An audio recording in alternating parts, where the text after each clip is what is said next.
words of Harold from Amateur Redneck Workshop, all projects start at the bandsaw. So let's get started.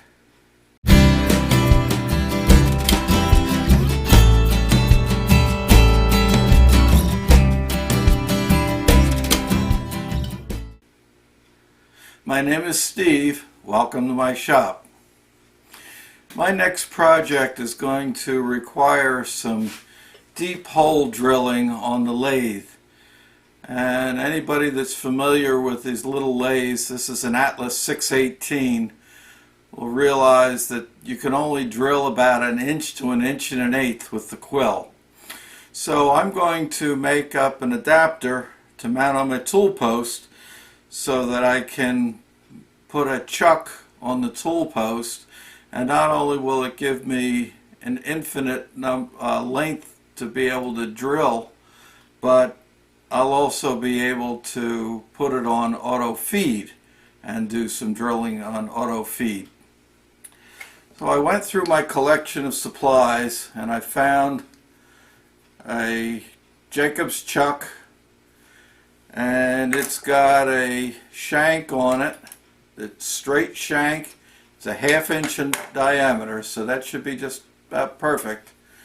And the capacity of this is almost 5/8 of an inch. So that certainly will handle any drill that lathe can handle. I'm going to start out with a piece of 1018 cold roll steel. I've made the rest of my tool holders out of this material, and it's worked out just fine. This piece is 3/4 of an inch thick by 1 inch wide, and it's 2 inches long. I'm going to cut the dovetail in it first, then bore a 1/2 inch hole, put a couple of set screws in it for the chuck, and then I'll be able to mount the chuck on the tool post. So let's get started. First thing I'm going to do is clamp the stock in the vise.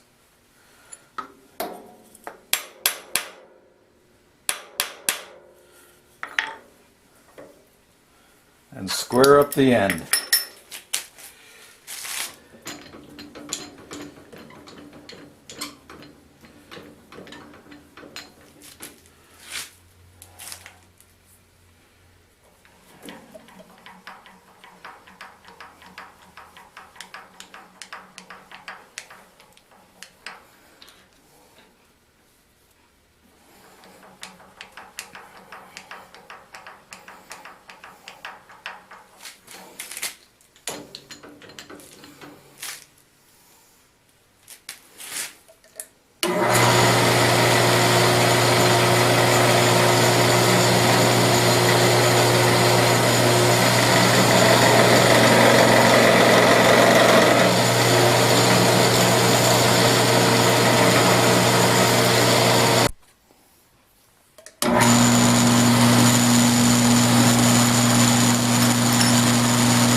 Okay, the next thing that I need to do is to cut out the dovetail, and I'll start out by using an end mill and cutting this slot, which I have measured, and it is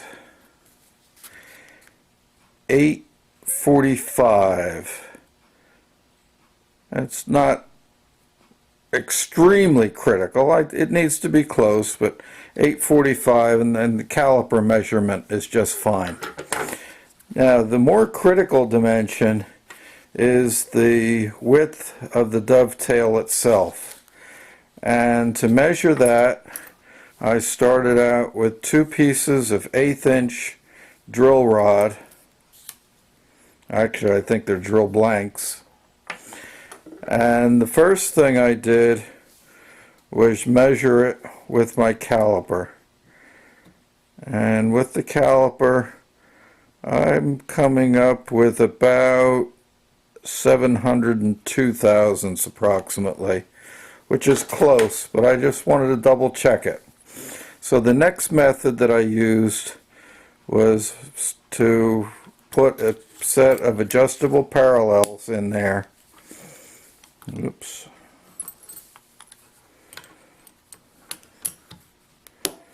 I loosened up the screw and put a little bit of tension on it.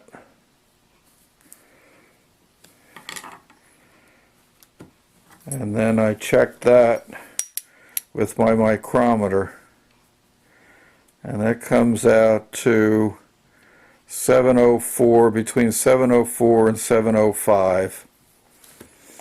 And to verify that, I took a set of gauge blocks and I made up a stack that's 704 thousandths, and that fits right in there. So I'll be able to use that to test it when I go to cut the dovetails. So the next thing to do is take our block over to the milling machine and cut the slot in it.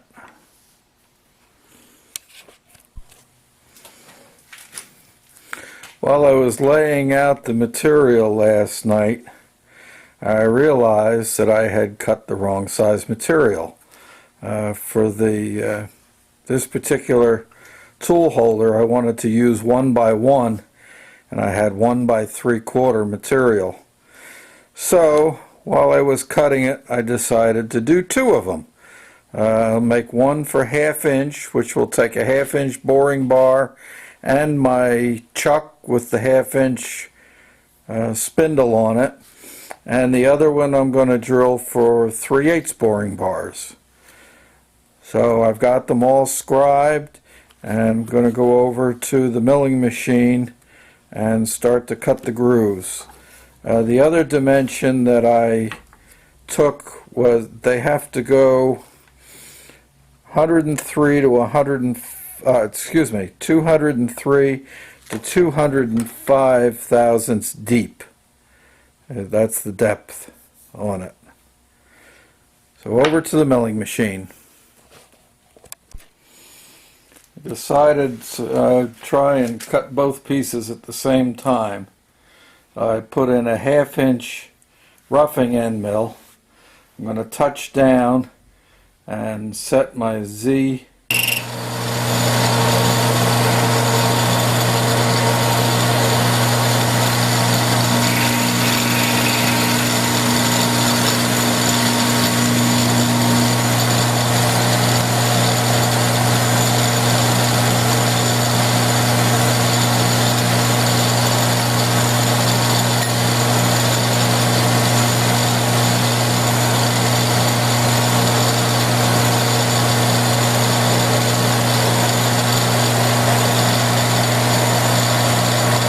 Make that 50 thousandths on the first cut.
My finished width on this is going to be 845, and I am at 825 right now. So I'm going to stop there on the width, and then once I get down to the full depth, I'll make a couple of cleanup passes to get my final dimension. I'll come back when we're ready to do the final cut. Okay, I've got my final width down, and check my depth.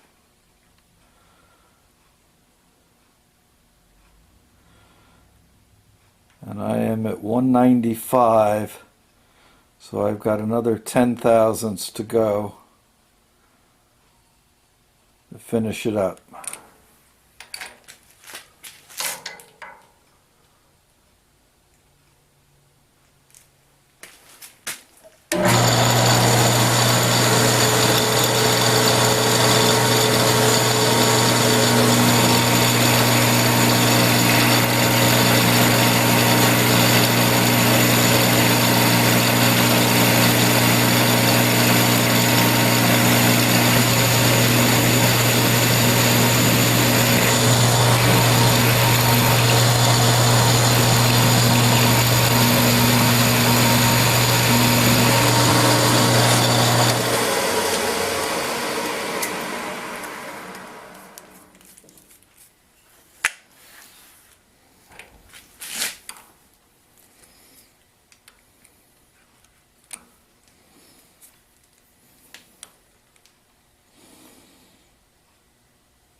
There it is. 204 and a half. That's great. I wanted between 203 and 205. It's right there. And now I'm going to set up to cut the dovetail. Unfortunately, the small dovetail cutter from Randy Richard is a little too wide to cut this, so I have to start it out with a smaller one, and then I'll use his to finish it up.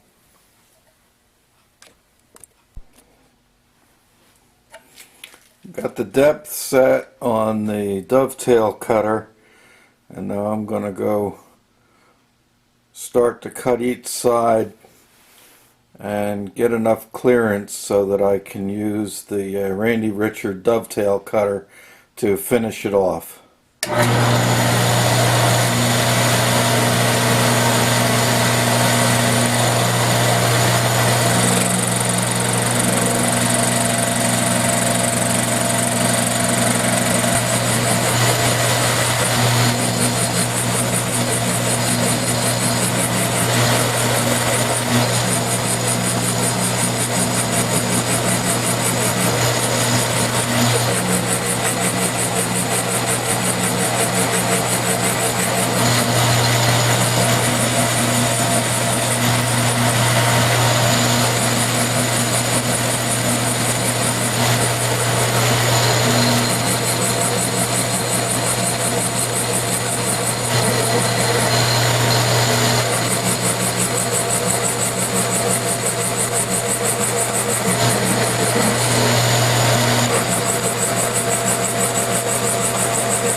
Okay, I am at 680 thousandths, and I need to go to 704.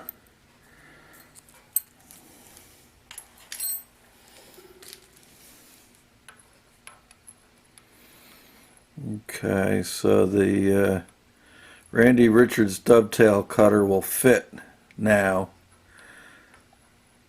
And so I'm going to put that in to do the final cuts.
Okay, that should be it.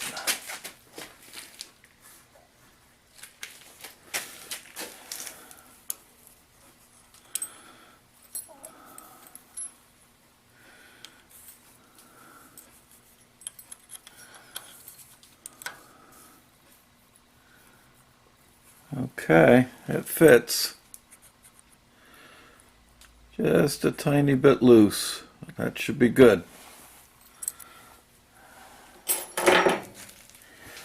Okay, I'll take them out and get them ready to drill. I've got both pieces set up to drill. Now I'm going to locate the center of the hole with the wiggler.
Okay, I'm going to lock the table in place.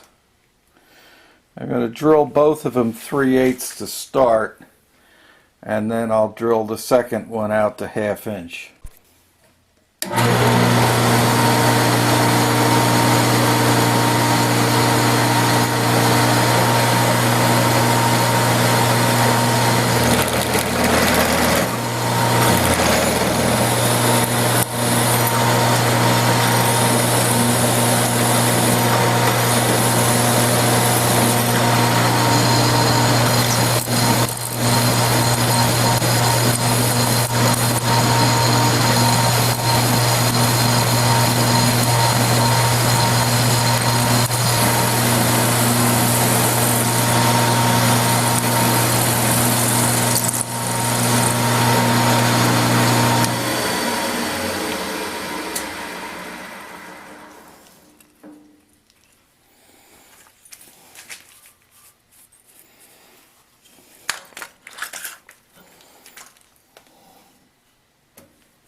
That's going to work out great.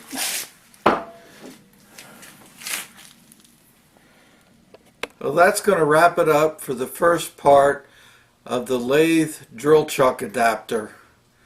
I thought that I would be able to do it all in one video, but it's going to make it much too long, so I'm going to divide it up into two parts. In the next part, I'm going to be milling a flat on the shank of the drill chuck so that the set screws, first of all, won't mar it and they'll hold it from turning. I'm going to be drilling and tapping set screws in the holder. I took and ran a 1/2-inch reamer through it, and now that the shaft fits quite nicely. I'm also going to take the other one that I bored for 3/8, run a 3/8 reamer through that one, and tap it for the set screws, the retaining set screws for the boring bar, and also I have to put the set screw in for the height adjustment. So until part 2, thank you for watching. Please comment, give me a thumbs up, and if you haven't already subscribed, please subscribe to my channel.